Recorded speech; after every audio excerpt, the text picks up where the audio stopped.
9 और 11 की जो परीक्षाएं हैं वो कब होंगी और साथ ही 10-12 की परीक्षाएं कब होगी, इस पर हम चर्चा करेंगे।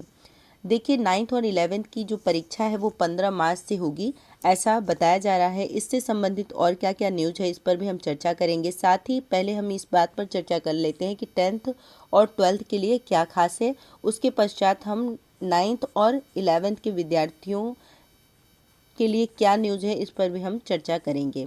आइए देखते हैं। पहले इस न्यूज़ में दिया गया है कि फरवरी में ही होगी हाई स्कूल और इंटर की प्री बोर्ड परीक्षाएं। यानी आप जानते हैं कि बहुत लोगों की प्री बोर्ड परीक्षाएं दिसंबर में हो चुकी हैं, कुछ लोगों की जनवरी माह में संपन्न हो गई थी परीक्षाएं प्री बोर्ड। चूँकि 3 प्री बोर्ड परीक्षाएं करानी थी, परंतु जो बोर्ड की तरफ से आदेशित तिथि है वो फरवरी के अंत में बताया जा रहा है। देखिए इसमें न्यूज़ में क्या दिया गया है। आगे इसमें एक और हेडलाइन दी गई है कि स्कूल कॉलेजों में तैयारियां हुई तेज, कक्षा 9 और 11 की परीक्षा 15 मार्च से होगी। अब देखिए इस न्यूज़ में बताया जा रहा है कि यूपी बोर्ड की हाई स्कूल और इंटर के परीक्षार्थी की प्री बोर्ड और प्रयोगात्मक परीक्षाएं फरवरी के अंत तक कराई जाएगी। यानी यूपी बोर्ड की जो भी 10th और 12th के विद्यार्थी हैं जिन्हें बोर्ड देना है, उनके लिए ये बताया जा रहा है कि जो उनकी प्री बोर्ड की परीक्षा है और साथ ही जो प्रैक्टिकल की परीक्षाएं लगी हैं वो फरवरी के अंत तक कराई जाएंगी। वहीं क्लास 9th व 11 की वार्षिक परीक्षाएं 15 मार्च से कराई जाएंगी। वार्षिक परीक्षा यानी एनुअल एग्ज़ाम, जो आपका फाइनल एग्ज़ाम होगा 9th और 11 का, वो 15 मार्च से कराया जाएगा।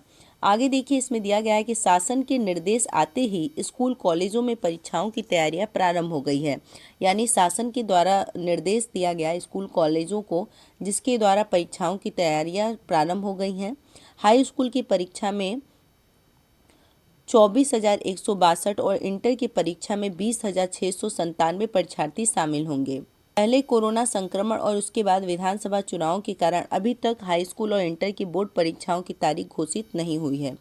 कोरोना संक्रमण का असर कम होने के कारण बोर्ड की ओर से प्री बोर्ड और प्रयोगात्मक परीक्षाएं कराने की बोर्ड ने घोषणा कर दी है। बोर्ड ने दिशा निर्देश भी जारी किए हैं। उत्तर प्रदेश माध्यमिक शिक्षा परिषद ने प्री बोर्ड और गृह परीक्षा आयोजित किए जाने के लिए समय सीमा निर्धारित कर दी है। यानी कि प्री बोर्ड और जो आपकी प्रैक्टिकल परीक्षाएं थी उसका आयोजन करने के लिए बोर्ड ने अपनी तरफ से एक तिथि निर्धारित की है। उसी तय तिथि पर आपकी परीक्षाएं होंगी। आगे देखिए क्या कहा गया है कि तय समय सीमा में प्री बोर्ड की लिखित और प्रायोगिक परीक्षा कराने के साथ कक्षा 9 और 11 की वार्षिक गृह परीक्षाएं संपन्न कराई जाएंगी। अब देखिए इसमें बहुत सारी और भी न्यूज़ दिए गए हैं, एक बार इस पर भी हम चर्चा कर लेते हैं। देखिए दिया गया है कि इस तरह होंगी प्री बोर्ड और प्रयोगात्मक परीक्षाएं। प्री बोर्ड की लिखित व प्रायोगिक परीक्षा में कक्षा 9 एवं 11 की वार्षिक परीक्षा प्रत्येक दशा में मार्च के द्वितीय सप्ताह तक कराई जानी है। यानी प्री बोर्ड की लिखित व प्रायोगिक जो भी परीक्षाएं हैं और क्लास 9th और 11 की वार्षिक परीक्षाएं जो है वो मार्च के द्वितीय सप्ताह तक कराई जानी है। यानी कि मार्च के सेकेंड वीक तक आपकी परीक्षाएं संपन्न हो जानी चाहिए, ऐसा इसमें कहा गया है। प्री बोर्ड के परीक्षार्थियों के प्राप्तांक को मार्च के द्वितीय सप्ताह में और कक्षा 9 व 11 की गृह परीक्षाओं के प्राप्तांक को मार्च के तृतीय सप्ताह में बोर्ड की वेबसाइट पर अपलोड कराना है। देखिए उत्तर प्रदेश माध्यमिक शिक्षा परिषद ने आपकी प्री बोर्ड के जो भी रिजल्ट हैं उसे मांगा है। तो मार्च के द्वितीय सप्ताह तक जो भी 10th और 12th की प्री बोर्ड के परिणाम होंगे उसको अपलोड करना होगा विद्यालय की तरफ से। और साथ ही इसमें यह भी दिया गया है कि आपके 9th और 11th के जो भी विद्यार्थी हैं उनके भी जो एनुअल एग्ज़ाम के मार्क्स होंगे उसे भी आपको क्या करना है, अपलोड करना है।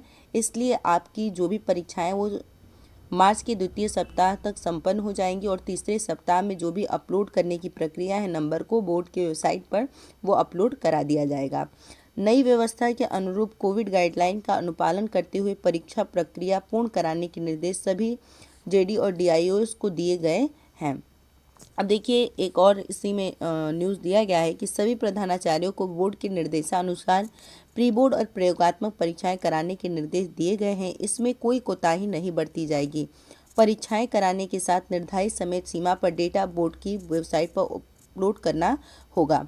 मुनेश कुमार, जिला विद्यालय निरीक्षक, रामपुर। देखिए रामपुर का न्यूज़ था इसलिए यहाँ पर 24,162 हाई स्कूल की परीक्षा में सम्मिलित होने वाले विद्यार्थी थे और साथ ही इंटर की परीक्षा में 20,697 विद्यार्थी थे। चूँकि आपका आंकड़ा बहुत ही बड़ा है, पर यहाँ रामपुर की सिर्फ बात हो रही थी, पर जो भी न्यूज़ थे ये सारे विद्यार्थियों के लिए आवश्यक है। ठीक है, ये न्यूज़ भले ही रामपुर से निकली हो। तो आज के लिए इतना ही, फिर से जुड़ेंगे और कुछ महत्वपूर्ण न्यूज़ को लेकर। तब तक के लिए धन्यवाद। जय हिंद, महादेव, घर रहिए सुरक्षित रहिए।